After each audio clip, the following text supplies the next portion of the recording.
Merci, Monsieur le Président, cher Victor. Bonjour tout le monde et surtout aux nombreux amis qui sont dans la salle. Merci de m'avoir donné la parole après l'ambassadeur et secrétaire général Pierre Vimont parce que mon intervention était construite sur cette base-là. Non dans le sens de la confrontation, mais plus dans le sens de, je dirais, la dynamique de la réflexion qui nous anime aujourd'hui et demain. Deux, je voudrais rendre hommage à Ahmed, à Monsieur le Haut-Commissaire, pour ce que j'appellerais son obstination créatrice, parce que en 2009, lorsque les premiers mots type communauté atlantique, initiative atlantique avaient été mis sur la table, il est vrai que le niveau de doute était infiniment plus important, plus élevé que celui des convictions partagées autour de cette table, malgré l'appel de Sreerat de mai 2009. Hélas, les événements au sens général du terme, confirment complètement, je dirais, cette vision, je ne dirais pas prophétique, mais clairvoyante, que nous avions partagée il y a 3 ans dans cette même salle. Deuxièmement, je voudrais donc aussi rendre hommage à mes collègues du comité scientifique pour leur humilité, parce que finalement, en réfléchissant et en écoutant les interventions des uns et des autres, je me suis rendu compte que ce qui nous unit le plus, c'est l'humilité, c'est-à-dire l'abandon de notre arrogance mutuelle et respective. Et je crois que pour répondre à la question de Victor Borges, ce qui rend ce projet faisable et crédible, c'est que nous avons vu ces 3 dernières années s'effondrer un certain nombre de choses. Premièrement, l'arrogance des 2 grandes puissances économiques, aussi bien de l'Union européenne que des États-Unis d'Amérique. Les événements économiques de sécurité, la gestion d'un certain nombre de conflits et d'instabilités régionales, l'échec complet, intégral dans la gestion de ces conflits, je dirais en remettant en cause la légitimité, entre guillemets, de ces hyperpuissances, pour paraphraser notre ami Hubert Védrine. 2, au-delà de cette nouvelle situation géopolitique des grands acteurs de ce monde, je pense que nous avons en face de nous une grave crise des modèles d'intégration régionale. Le modèle le plus accompli, c'est pour cela que je tenais à parler après M. Vimont, celui de l'Union européenne, a révélé toutes ces fragilités que ceux qui sont les partenaires naturels de l'Union européenne avaient identifiées et subies depuis de nombreuses années. Je parle notamment du Maroc et je parle en tant que négociateur, probablement le plus ancien et le plus long dans l'exercice de la négociation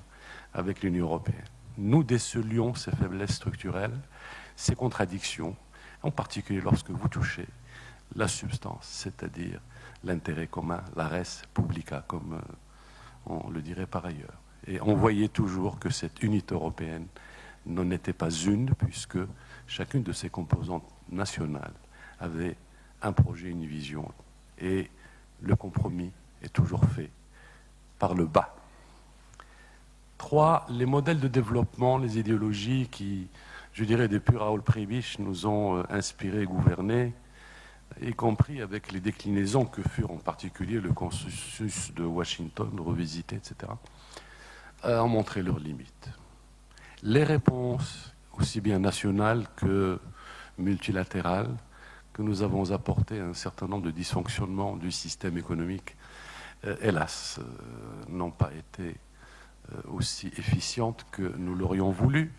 Et l'adhésion des uns et des autres à toutes ces grandes décisions multilatérales demeure insuffisante. Je prendrai simplement le fait que le fameux objectif d'aide au développement que nous avions confirmé tant de fois n'a jamais été atteint. Et cette crise a eu raison même, je dirais, de la grande politique d'aide au développement. Nous le voyons, et encore récemment, lorsque il s'agissait de trouver un compromis à Bruxelles sur la nouvelle architecture budgétaire de l'Union européenne, eh bien, c'est sur ce budget-là que des propositions de coupe ont été proposées, ce qui est tout à fait dans la logique des choses, etc. Troisièmement, l'État westphalien a montré ses limites. La masse critique incarnée par les acteurs non gouvernementaux, aussi bien en termes économiques que financiers, système bancaire, qu'en termes de violence, désormais dépasse et remet en cause la capacité d'intervention souveraine à l'intérieur de ce vieux principe qu'est la gestion du monopole de la violence, la gestion légitime, que toute cette architecture westphalienne est remise en cause simplement par son incapacité à offrir et le cadre et le souffle qu'il faut pour affronter des réalités importantes et complexes. Alors sur cette base-là, je dirais, Monsieur Victor Borges, cher Président, que remettre sur le tapis une autre initiative, je dirais oui, parce que les conditions globales ont changé. J'ai parlé de l'arrogance, et je vais conclure avec une réponse concrète à ton interrogation. Je pense qu'à l'échelle nationale, désormais, plus personne ne peut se prévaloir d'objectifs individualistes, égocentriques. Tout le monde a compris que la globalisation a raison même des grandes structures économiques qui, il y a 5 ans, n'étaient même pas dans la liste des pays faillis. Nous avons aujourd'hui, dans notre chère Méditerranée, 2 grandes faillites potentielles, pour ne pas dire réelles, et le chemin est encore ouvert à d'autres candidatures, parce que tout simplement, la capacité du système financier souverain, donc de la dette souveraine, à affronter des réalités qui sont tenaces et coriaces, est tout simplement nulle. Et nous savons par ailleurs que dans des ensembles comme l'Europe où la démographie est quasi nulle, le moteur de la croissance qu'est la démographie à côté du progrès technique sont tellement insuffisants que nous avons tous conscience, et en Europe plus que nous, de l'extraordinaire difficulté à relancer la croissance avec des méthodes qui ne peuvent plus fonctionner. Donc nous avons là 1001 raisons, et je vais tout à fait dans le sens de ce qu'a dit Pierre Vimont, d'inventer un nouveau modèle, de nouveaux paradigmes, à la condition probablement, et je rejoins aussi sa proposition, de ne pas tomber dans l'excès bureaucratique, de s'ouvrir aux acteurs non gouvernementaux, et avoir le courage de s'ouvrir aux acteurs non gouvernementaux, de rechercher une assise démocratique et populaire à cette initiative, c'est-à-dire faire œuvre de générosité dans la gestion du modèle démocratique, dans sa recrédibilisation, parce qu'il est mis à mal aujourd'hui dans beaucoup de pays qui étaient pour nous les référents absolus en matière de gestion démocratique et qui s'avèrent en fait bien en deçà de ce que furent les leçons qu'on nous donnait, nous, pays du Sud, par rapport à cela. Et enfin, accepter la remise en cause des paradigmes de toute la construction géopolitique, économique, financière de l'après-guerre, et revenir,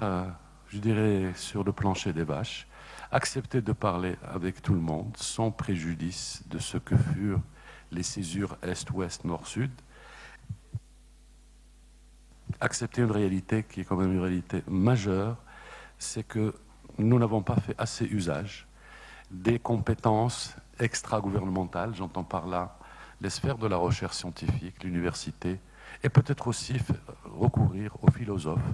pour nous aider à réinventer un modèle de bien-être collectif où, effectivement, nous faisons usage de ces principes d'équité et d'égalité. Je dirais cela parce que on a mentionné tout à l'heure l'immigration, et je dois quand même me féliciter de l'attitude généreuse des pays du Sud par rapport à ce sujet. Si le Brésil, l'Argentine, le Maroc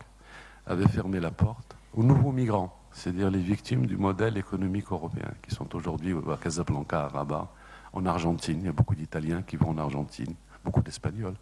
Si on avait la même attitude, je ne sais pas quel serait le niveau d'espoir qu'on peut encore gérer dans des enceintes communautaires ou européennes. Je dis cela parce que sur ce thème-là, probablement, nous avons besoin de remettre à plat une politique qui est contraire aux droits naturels humains, droit de circulation, liberté de circulation, et qui constitue une des entraves majeures, je dirais, au dialogue intra-zone atlantique. C'est sur ce genre d'exercice, c'est sur les politiques agricoles, sur les politiques de sécurité commune qu'on jugera